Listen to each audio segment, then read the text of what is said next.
En 2024, la coopération entre la Tunisie et la Libye a connu des avancées significatives dans divers domaines. En Libye, la résolution de la crise institutionnelle à la Banque centrale grâce à un accord soutenu par l'ONU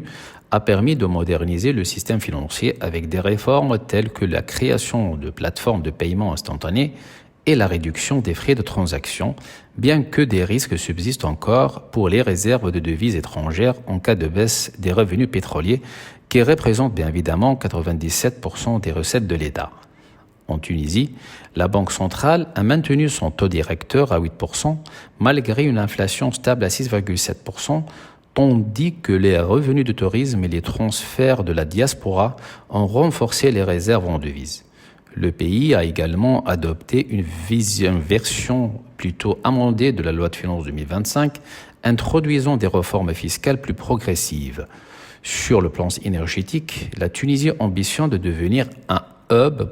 pour l'hydrogène vert avec une production ciblée de 8,3 millions de tonnes d'ici 2050, tout en mettant en œuvre des projets de transition énergétique dans 350 institutions publiques.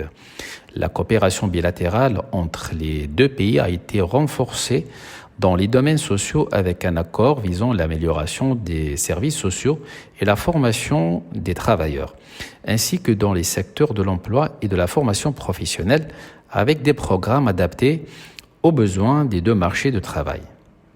Les échanges commerciaux entre les deux pays ont augmenté de 10,8%, dépassant le 1 milliard de dollars par an, et un forum sur le développement des infrastructures de santé a mis en lumière les opportunités de collaboration tripartite, notamment avec la France.